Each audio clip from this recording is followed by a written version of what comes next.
They say when your time comes, you know it. Some deep part of you starts counting the seconds, burning every detail into memory. The cool rustle of wind through pine trees, the damp rot of the forest floor, the ache in your shoulders from being hogtied in the back of a truck for over an hour, and the smell, God, that smell, before the killing started. Let me take you back. I was a dead man, screwed up a deal with the wrong people, messed up the money, some cartel product gone missing. I had excuses, reasons, things I wanted to explain, but men like Ricky Morales didn't care for explanations. He cared about making examples. They snatched me off a back road outside of Athens, Georgia. 3 of them. Ricky, the leader and a royal bastard. Troy, a pit bull in human skin, always itching for violence. And Kevin, the new guy. Twitchy and unsure.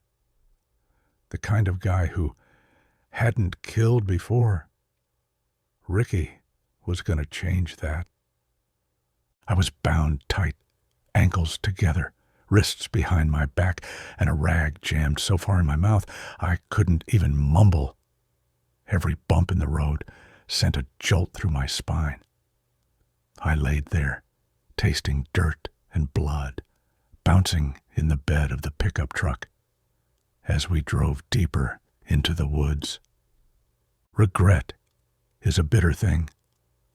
I thought about my mom, thought about my brother, who warned me 100 times to get out of the game, thought about my old girlfriend, the one who begged me to go straight.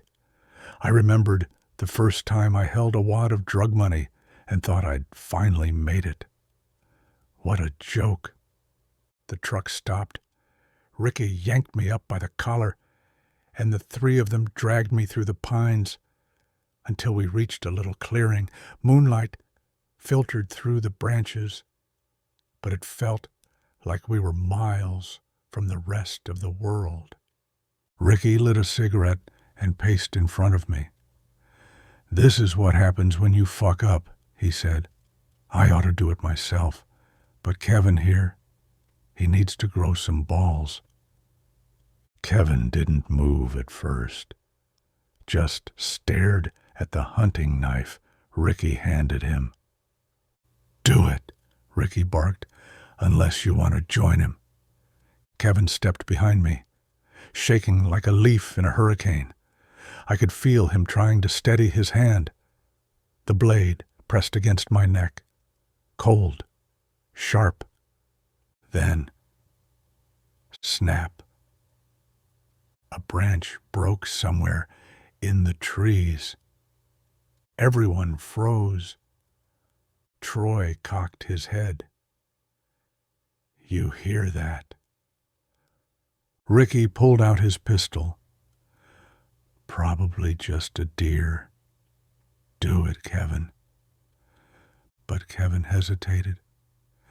Then came the rustling, something circling, heavy, fast, the kind of movement that didn't belong to anything small. Then silence, and then the smell hit us. Like hot garbage mixed with rotting meat and something worse. Wet fur, maybe. Or a decaying carcass left in the sun too long. It was thick and sour, burned the back of your throat, and made your stomach churn. I gagged through the rag. Kevin actually retched, doubling over. "What the hell is that smell?" Troy asked, stepping back. Ricky sniffed the air, then cursed under his breath. "Something's out there." Then, eyes. A pair of glowing amber eyes in the brush. Tall. Too damn tall. Ricky shouted, "What the fuck is that?" Troy raised his shotgun and fired. Boom! Leaves and bark exploded. Nothing. More rustling. Behind them now. Ricky screamed. It's circling. Lighted up. They fired wildly into the woods, bullets cracking through the air. But it didn't matter, because whatever it was already behind them. Troy was the first to go.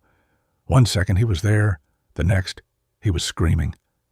Something pulled him into the brush with such force his feet left the ground. Bones cracked. Flesh tore. A wet gurgling sound followed, and then silence. Ricky screamed and fired blindly. Then it came for him. It burst from the trees, a towering black shape, fur matted with blood and filth. Its head was like a wolf's, but twisted wrong, snout too long, jaws too wide. Its eyes burned like fire. It grabbed Ricky by the shoulder and ripped. His scream was short. The thing tore him in half like a paper doll. I rolled onto my side and grunted through the gag. Kevin looked at me, eyes wide with terror. He hesitated. "Please," I managed to mumble. "Help me." The thing was feeding now, the crunch of bone, wet slurps. Kevin knelt down and started cutting my bonds. "We gotta move, man. We gotta get out of here." As soon as my hands were free, I ripped the rag from my mouth. "Cut my legs, quick." He did. I stood, legs numb, but working, and we bolted. The dogman roared behind us, a sound that didn't belong in this world. It chased us fast, crashing through the trees like a freight train. Kevin stumbled. I didn't even think. I turned and decked him hard. He went down like a sack of bricks. I didn't look back. I ran until my lungs burned, until I didn't hear the screams anymore. I never saw Kevin again. Cops found his remains days later, said it was a bear attack. I knew better. I spent months waking up screaming, got clean, got therapy, moved to Florida, met a woman who made me feel human again. We've got 2 kids now, a house near the beach. But sometimes, when the wind shifts just right, I smell it again. That rot, that stink. And I remember Ricky, Troy, Kevin. Dead men don't run. But I did. And I lived. Thank you for watching Cryptid Encounter Stories. If you enjoyed this content, be sure to like, comment, and subscribe for more terrifying tales of the unknown. Your support helps keep the stories alive and the monsters lurking. Until next time, stay safe, stay curious, and always keep an eye on the shadows.